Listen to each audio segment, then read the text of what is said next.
Welcome to the Midnight Lyceum. Tonight, we're going to wander together through deep time, through the long story of stars and darkness, and the slow unwinding of everything. There's no rush, nowhere we need to be. Just let yourself settle in. Get comfortable. Close your eyes if you'd like. We'll move slowly through these ideas.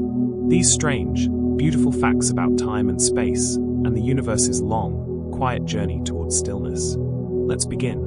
The universe right now is in what scientists call the stelliferous era, the age of stars. It's a beautiful name, isn't it? Stelliferous, star-bearing. And when you look up at the night sky, you can see what that means. All those points of light burning across billions of years. But this age, this time of stars, is only a tiny fraction of the universe's total lifespan. A brief moment in a much, much longer story. Star formation has already peaked.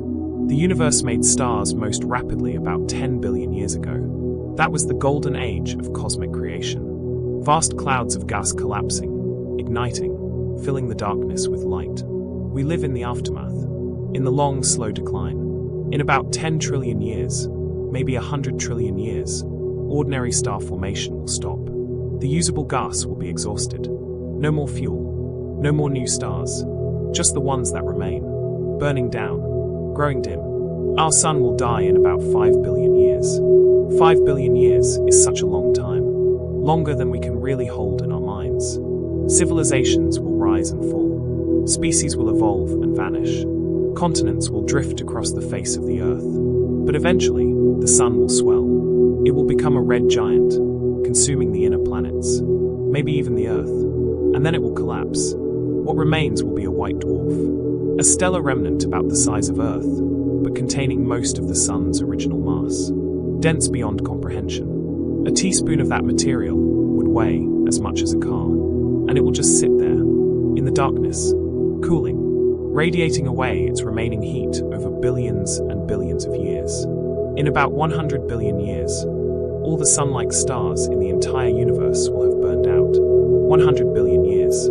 The universe itself is only 14 billion years old right now, so we're talking about 7 times the current age of everything. But some stars will last even longer. Red dwarfs, small stars, dim stars, the marathon runners of the cosmos. They burn so slowly, so carefully, that they can keep going for 10 trillion years, 20 trillion years, burning quietly in the dark. But even they eventually will run out of fuel, and they too will fade into darkness. While all this is happening, space itself is expanding. The night sky is slowly emptying. Distant galaxies are moving away from us, not through space, but carried by space itself. Stretching, receding. Some of them are moving away faster than light, and that means their light will never reach us. We've already lost them. They're beyond the cosmic horizon. Imagine astronomers in the far future, trillions of years from now. If anyone is still around to look up, they'll see almost nothing. A few nearby stars, maybe. But beyond that, only blackness. They'll believe that their island galaxy is the entire universe. And in a way, they'll be right. It will be all they can ever know, all they can ever see. The evidence of a larger cosmos will have vanished. But before that, something will happen to us, to our galaxy. The Milky Way is on a collision course with Andromeda. In about 4 billion years, these 2 spiral galaxies will begin to merge. It will take hundreds of millions of years. Stars will be flung into new orbits. Some stars will be ejected entirely, cast out into the void.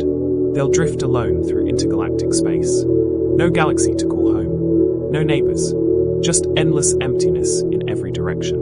Forever. What emerges from the collision will be a single massive galaxy. No more spiral arms. Just a cloud of old stars orbiting slowly in the dark. The white dwarfs, those cooling embers of dead stars, will grow colder over unimaginable spans of time. Eventually, they'll become black dwarfs.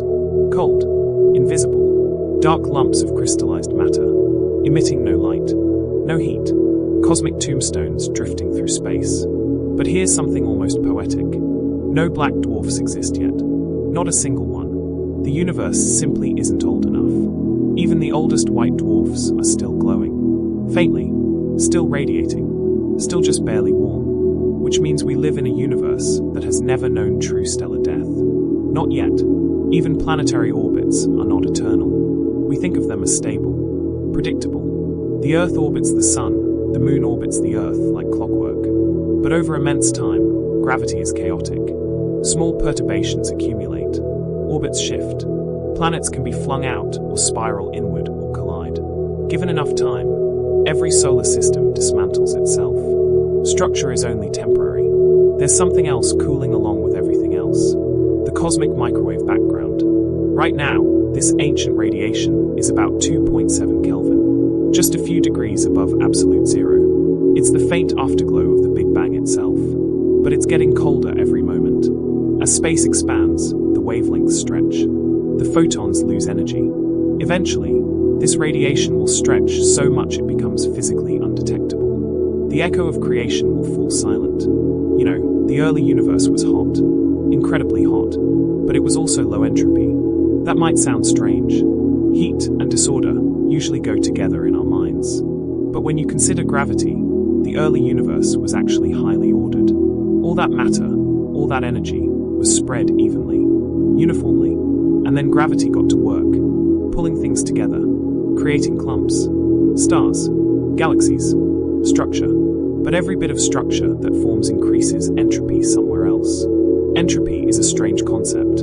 It measures missing information. It's about how many different ways a system could be arranged that would all look the same to you. A hot cup of coffee and a cold cup of coffee might look similar, but the cold one has higher entropy. The heat has spread out, equalized. Information about where the energy has been lost. The second law of thermodynamics says that entropy in a closed system always increases. Always. Every melting ice cube, every cooling cup of coffee, every breath you exhale mirrors the universe's long, slow decline. Toward equilibrium, toward sameness, toward a kind of cosmic stillness. And yet, here we are. In this brief window, this narrow span where stars still burn, where structure still exists, where warmth still fights against the cold. Everything is temporary. Everything is fading. But for now, there is light. For now, there are stars. And for now, that is enough. We continue now into an even stranger epoch. A time when matter itself begins to dissolve. When the very substance of reality starts to come undone. There's a strange beauty in this, if you can hold it gently. So settle in, get comfortable, and let's wander together into the degenerate era. After the last stars fade, after the final red dwarf burns out and goes dark, the universe enters what cosmologists call the degenerate era. It's dominated now by stellar remnants, white dwarfs cooling into black dwarfs, neutron stars, black holes, the corpses of stars drifting through an ocean of darkness. This is not a universe of light anymore. This is a universe of cold, dense objects moving silently through the void. The only light that exists now comes from rare collisions between these dead stars. Imagine two black dwarfs, drifting for trillions upon trillions of years, their paths slowly converging. And then finally they meet. They collide. For a brief moment there's heat. There's light. A flash of energy in the darkness. And then it fades. And the darkness returns. These moments become the only punctuation in an otherwise silent text. But something even stranger may be happening. Many theories in physics predict that protons are unstable, that they will eventually decay. Now, protons are fundamental to matter as we know it. They sit at the heart of every atom. They've been stable for the entire history of the universe so far. But stable doesn't necessarily mean eternal. And if protons decay, then all matter, from mountains to memories, from planets to people, will slowly dissolve. Proton decay is estimated to take around 10 to the 38th power years, if it happens at all. That's a 1 followed by 38 zeros. A number so large it makes the current age of the universe look like a single heartbeat. But given enough time, even the impossible becomes inevitable. And in this timescale, everything that is solid will begin to come apart. Without protons, atoms cannot exist. Matter becomes a thin particle soup. Electrons, positrons, photons, neutrinos, scattered across vast distances. No structure, no form, just elementary particles drifting further and further apart as space continues to expand. The universe becomes less a place of things and more a place of diffuse possibility. As entropy rises, the physical records of history are gradually erased. Think about what that means. No book, no hard drive, no monument can survive indefinitely. Every story ever told, every song ever sung, every memory ever preserved, all of it written in matter, and matter is dissolving. The universe is forgetting, not intentionally, not cruelly, just inevitably. Information is being lost to the rising tide of entropy. High entropy means the universe has exhausted nearly every way of being interesting. It's not that nothing exists, it's that everything is the same. There are no contrasts, no differences, no gradients, and without differences, nothing can happen. Thermodynamic work requires differences in temperature, hot and cold, energy flowing from one place to another. But when everything is the same temperature, that flow stops. This is what we call heat death. It occurs when those differences disappear. And here's something subtle. Heat death does not require absolute zero. It doesn't mean the universe freezes into perfect stillness at the coldest possible temperature. It only requires uniformity. The universe will approach a constant low temperature set by dark energy. Everything will be the same. And in that sameness, change becomes impossible. Without change, time loses meaning. Trillion-year intervals become indistinguishable. Imagine waiting a trillion years for something to happen, and then waiting another trillion years, and another, and nothing changes. Nothing moves. Nothing evolves. At what point does time stop being a meaningful concept? When there's no before and after, no cause and effect, does time still exist? And yet, strangely, quantum complexity may still increase. A faint internal ticking in a frozen cosmos. Even in perfect equilibrium, quantum systems maintain a kind of subtle activity. Entanglement spreading, information redistributing in ways that don't violate thermodynamics, but still represent a kind of motion. A whisper of something happening in the deep structure of reality. So perhaps the universe never fully stops. It just becomes too quiet for anything to notice. Dark energy drives eternal expansion, thinning everything that exists. This force, whatever it is pushing space apart, accelerating the expansion. And as space expands, everything in it gets further apart. The density of matter drops. The density of radiation drops. The universe becomes more and more dilute, more and more empty, stretched thin across an ever-growing volume. A cosmic event horizon marks regions whose light will never reach us. Or rather, will never reach whatever us means in this future. Because of the expansion of space, there are parts of the universe that are receding so fast that their light can never cross the distance to get here. They're beyond the horizon, causally disconnected. They might as well not exist. Every galaxy outside our local group will vanish beyond this horizon. One by one, they'll slip away. First the distant ones, then the closer ones, until only a handful remain. And then eventually, even those will be gone. Eventually, no new structures can ever form. The universe lacks the density, the energy, the capacity for things to come together and create something organized. No new stars, no new planets, no new galaxies, no new anything, just the slow dispersal of what already exists. The universe becomes a smooth, featureless bath of diluted radiation. Photons stretched to wavelengths longer than galaxies. Particles separated by distances that dwarf the observable universe. Uniformity, sameness, silence. And yet, even here, there's something to consider. This is still the universe. Still the same cosmos that once contained stars and planets, and briefly us. It's just in a different state now. A state of maximum entropy. A state of rest. And perhaps there's a kind of peace in that. Not a peace we can experience, because we require structure and change and difference. But a peace nonetheless. The universe at rest. Having explored every possibility. Having exhausted every configuration. Simply being. After matter decays, after atoms dissolve into their constituent particles and drift apart, black holes remain as the last structured objects. Everything else has become diffuse, scattered, formless. But black holes persist, dense knots of warped spacetime, the final survivors of an ancient universe.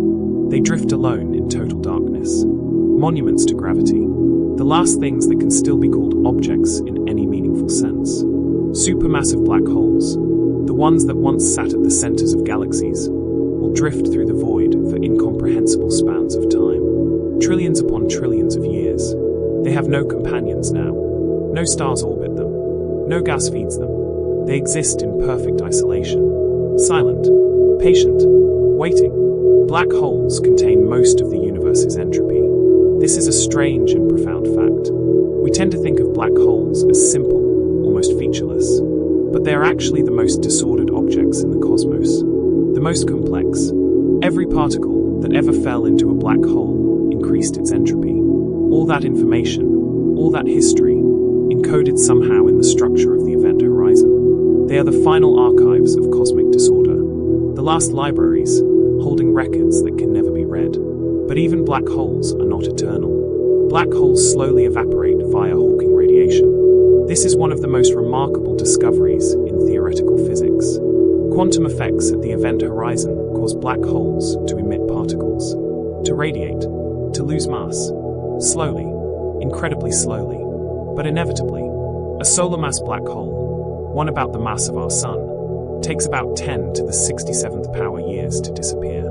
That's 10 followed by 67 zeros. A number so vast it defies comprehension. The current age of the universe is about 10 to the 10th power years. So we're talking about a timescale billions upon billions of times longer than everything that has happened so far. And that's just for a small black hole. The largest black holes take roughly 10 to the 100th power years to evaporate. A googol of years. That's a 1 followed by 100 zeros. These supermassive black holes will outlast everything else by such an enormous margin that calling them the final sovereigns almost understates it. They will exist alone in the darkness for longer than we can express in any meaningful way. And then slowly they too will fade. Their final moments release a brief flash of high-energy radiation. As a black hole evaporates, it gets hotter, smaller and hotter. In its last instant, it releases a burst of energy, a final flare, and then it's gone. Nothing remains. No remnant. No trace. Just empty space where once there was the most massive, most enduring object the universe ever produced. After the last black hole evaporates, the black hole era ends. This marks a profound transition. For countless googols of years, black holes were the only structures in the universe. The only things with boundaries, with interiors, with any kind of form. And now they're gone. What comes next is something even stranger. The universe enters the photon age. Only photons, neutrinos, and light particles remain. No atoms, no black holes, no structure of any kind. Just elementary particles, massless or nearly massless, drifting through an expanding void. These particles are so far apart, they almost never interact again. The universe has expanded so much by this point that the average distance between particles is unimaginably vast. Larger than galaxies, larger than galaxy clusters. Particles exist in near-perfect isolation, traveling through space, forever, never encountering anything, never changing, never experiencing anything that could be called an event. And so the universe becomes, in some sense, empty. Not empty of particles. They're still there. But empty of interaction, empty of relationship, empty of change. It's a universe where things exist but nothing happens, where time continues mathematically but carries no meaning. A cosmos at the end of its story, having exhausted every possibility, having reached the final, simplest state. Particles in the dark, forever. We've traveled now through unimaginable spans of time. We've watched stars die and matter dissolve, and black holes evaporate into nothing. We've seen the universe move towards silence, towards stillness, and perhaps you're wondering what any of this has to do with us, with our brief lives, our small concerns. So let's turn now to a philosopher who thought deeply about exactly this tension. Albert Camus, and his philosophy of the absurd. Albert Camus defined the absurd as the clash between human meaning and cosmic silence. We are creatures who crave meaning, who ask why, who search for purpose and significance. We want the universe to make sense. We want our lives to matter. But the universe offers no answers to human suffering or hope. It doesn't speak. It doesn't care. It simply exists. Stars burn and die. Entropy increases. Heat death approaches. And none of it means anything beyond itself. This clash, this confrontation between our need for meaning and the universe's indifference, is what Camus called the absurd. And the question he asked was this: how do we live in the face of it? How do we continue when we know the universe offers no validation, no purpose, no ultimate meaning? His answer was simple and radical. The absurd hero accepts this and lives anyway. Consider Sisyphus. In the Greek myth, Sisyphus is condemned to push a boulder up a mountain forever. Every time he reaches the summit, the boulder rolls back down, and he must walk down and begin again. Push the boulder up, watch it roll down, walk back down, over and over, for eternity. It's a perfect image of futility, of meaningless labor, of existence without purpose or progress. But Camus asks us to look more closely at this punishment. He says Sisyphus's defining moment is the walk back down the mountain. That moment when the boulder has rolled away, when he is alone, when he is conscious of his fate, aware of the futility. That is the moment of truth. And in that moment, awareness transforms punishment into freedom. Here's what Camus means. Sisyphus knows his task is meaningless. He knows there is no escape, no redemption, no hidden purpose. And yet he continues, not because he must, but because he chooses to. In that awareness, in that clear-eyed acceptance, he becomes free. Free from the need for external justification. Free from the hope of reward or the fear of punishment. He owns his fate, and in owning it, he transcends it. One must imagine Sisyphus happy. This is what Camus called revolt. Revolt is the refusal to surrender to despair.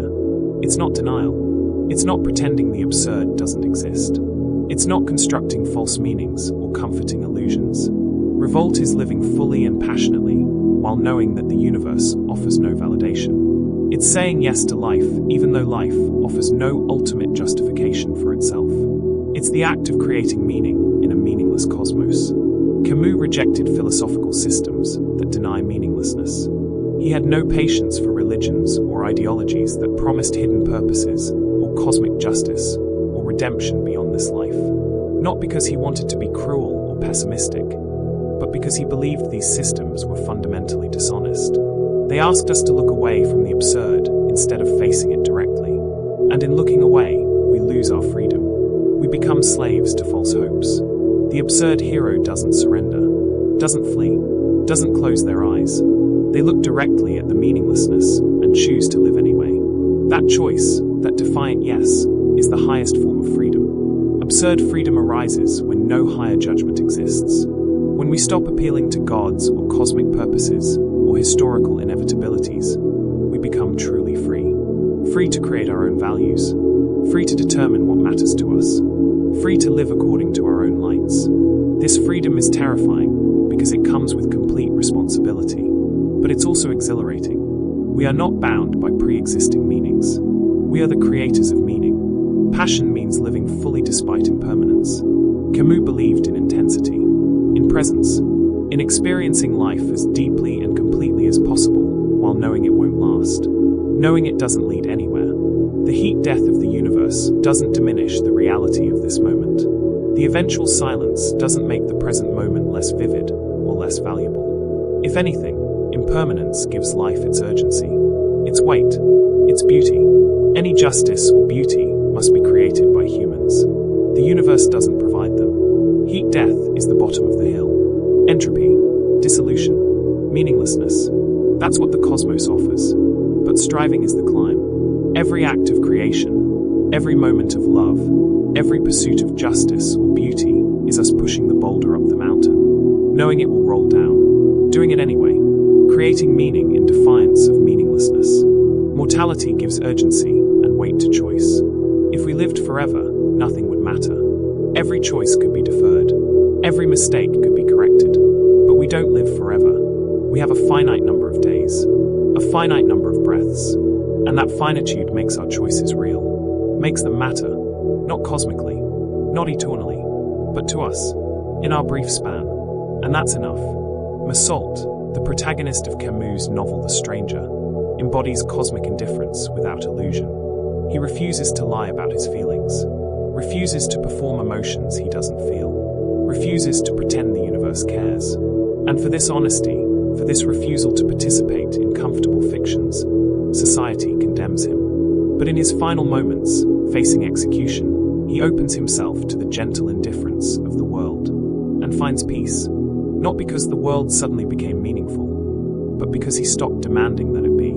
Living without appeal is the ultimate courage. To live without hoping for cosmic validation, without believing in ultimate justice or purpose or redemption. To accept that we are small and temporary, and that the universe will forget us. And to live fully anyway.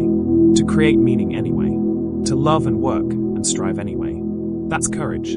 That's freedom. That's what it means to be human in an indifferent cosmos. Meaning is not discovered. It is enacted. We don't find purpose written in the stars or encoded in natural law. We create it through our choices, through our relationships, through our commitments. Every day, we push the boulder up the mountain, and every day we walk back down. And in that walking, in that choosing, in that defiant persistence, we become who we are. We make meaning, not for the universe, but for ourselves. And for now, that is enough. We've come now to the strangest part of our journey. We've watched the universe fade into darkness and simplicity. We've thought about meaning in the face of cosmic indifference. And now we turn to something uncanny, something that troubles our sense of finality. The possibility that nothing ever truly ends. That given enough time, everything might return. The Poincare recurrence theorem suggests finite systems eventually repeat. This is a mathematical result, not a speculation. If you have a system with finite energy in a finite volume, and you wait long enough, it will eventually return to a state arbitrarily close to its starting configuration. Given enough time, every configuration may return. Not just similar configurations, not just echoes, but the actual arrangement itself, repeated down to the smallest detail. This implies something strange and unsettling. Versions of lives may recur in distant futures. Your life, my life, this moment, replayed, not as a memory, not as a simulation, but as an actual physical recurrence. The same atoms, or atoms indistinguishable from them, arranged in the same patterns, having the same thoughts, making the same choices, living the same joys and sorrows, over and over, in the incomprehensible depths of time. But we must be careful here. Recurrence is statistical, not intentional. The universe isn't trying to recreate anything. There's no memory, no plan, no cosmic record player spinning the same track. It's simply that if you shuffle a deck of cards enough times, eventually you'll see the same arrangement twice. If you wait long enough, the improbable becomes inevitable. And so, after timescales that dwarf everything we've discussed, patterns may recur, structures may reform, perhaps even consciousnesses may flicker back into existence. The Boltzmann brain problem makes this even stranger. The problem suggests that isolated minds may form from random fluctuations. In a universe approaching heat death, where everything is nearly uniform, there's still the possibility of random quantum fluctuations, tiny temporary decreases in entropy. And if you wait long enough, one of these fluctuations might randomly assemble a functioning brain, complete with false memories of a life it never lived, a universe it never inhabited. Here's the disturbing part. Such brains may be more likely than entire universes. It takes less entropy decrease, less improbability, to randomly form a single conscious mind than to form an entire cosmos with consistent physical laws and history. Which raises an unsettling question. Are we Boltzmann brains? Are our memories real? Or are we isolated minds that flickered into existence just moments ago, complete with false memories of a past that never happened? There's no way to know, no way to prove it either way. The arrow of time is statistical, not absolute. We experience time as flowing in one direction, past to future, cause to effect, entropy increasing. But this is not a fundamental law of physics. At the microscopic level, the laws of physics work just as well backward as forward. Time's arrow emerges from statistics, from the overwhelming likelihood that disordered states outnumber ordered ones. But it's not absolute. It's not carved into the fabric of reality. It's a feature of large systems, not individual particles. Entropy can locally decrease, but rarely. Even in a high-entropy universe approaching heat death, there will be fluctuations. Small regions where entropy temporarily decreases, where order briefly emerges from chaos. These fluctuations are rare and short-lived, but they're possible. And given infinite time, rare events happen infinitely often. So even in the far future, in the photon age, there will be moments, brief sparks, temporary islands of order in an ocean of uniformity. Vacuum fluctuations could, in theory, spark new universes. Quantum mechanics allows for the spontaneous creation of particle-antiparticle pairs from empty space. They appear and annihilate almost immediately.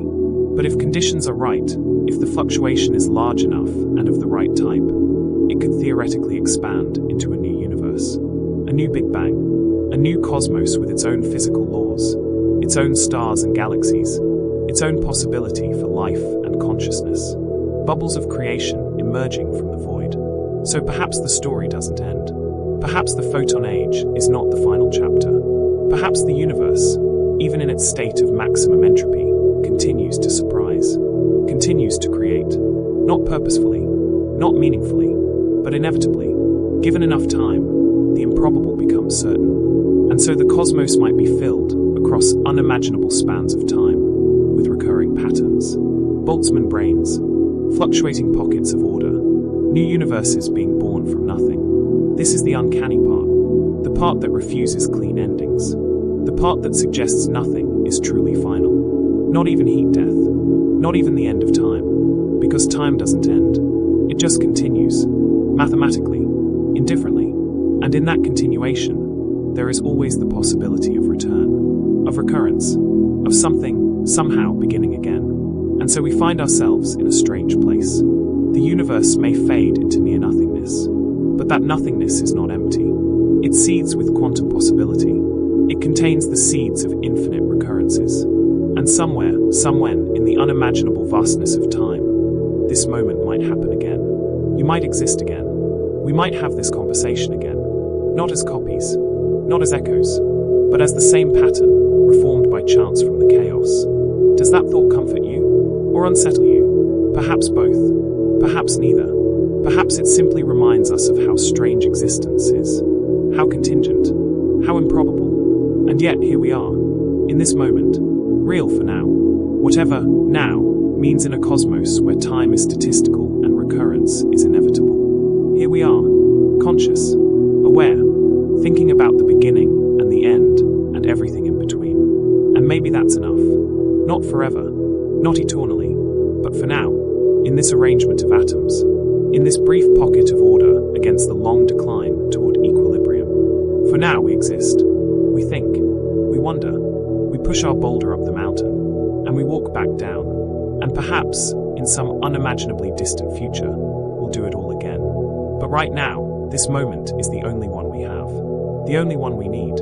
We've traveled together through deep time, from dying stars to dissolving matter, from evaporating black holes to the philosophy of the absurd, from eternal recurrence to the uncanny persistence of possibility. And now we come to the end of our journey, not to conclusions, because there are none, but to reflections, to gathering what we've learned, to understanding what it means to exist briefly in a cosmos that will outlast us beyond measure. Eternal inflation proposes countless bubble universes forming endlessly. This is one of the stranger ideas in modern cosmology. The suggestion that our Big Bang was not the beginning of everything, but just one bubble forming in an eternally inflating field. That our universe is just one among countless others, each separated by expanding space, each unreachable from the others. New universes constantly nucleating, inflating, evolving. An infinite multiverse of isolated cosmos, each with its own story. Each bubble may have different physical laws. The constants we take for granted, the speed of light, the strength of gravity, the mass of electrons, these might be different in other universes. Some bubbles might have physics that allows for complex structures like stars and planets and life. Others might be stillborn, collapsing immediately or expanding so rapidly that nothing can ever form. We happen to find ourselves in a universe where the laws permit complexity. Not because we're special, but because we couldn't exist anywhere else to notice. Our universe could be one quiet fluctuation among many. Nothing privileged, nothing central, just one possibility among infinite possibilities. A bubble where the constants happen to fall in a range that allows for matter and structure, and eventually, after billions of years, consciousness. We exist in this particular bubble not by design, not by purpose, but by selection. We are here because here is where beings like us can be. In a heat-death cosmos, randomness replaces narrative. Throughout most of cosmic history, there are causes and effects. Stars form from collapsing gas. Planets coalesce from debris. Life evolves through natural selection. There's a story, a progression. But in the far future, in the photon age, there is no narrative. Only random quantum fluctuations. No causality. No progression. Just statistical noise. The universe ceases to tell a story because there's nothing left to have a story about. Time continues mathematically, even when nothing happens. The equations still work. The metric of space-time still exists. You can still write down t equals 1 trillion years, or 1 Google years, or any number you like. But without change, without events, without anything different happening from one moment to the next, what does time mean? It becomes an abstract parameter in equations, not an experienced reality, because experience requires change. And in heat death, there is no change. A trillion years and a quadrillion years feel identical without change. Duration loses meaning. If you could somehow exist in that far future, and you waited a trillion years, and then waited another trillion years, you wouldn't be able to tell the difference. Nothing would mark the passage of time. No seasons, no aging, no motion, no thought, just sameness, eternal sameness, which is perhaps stranger than non-existence.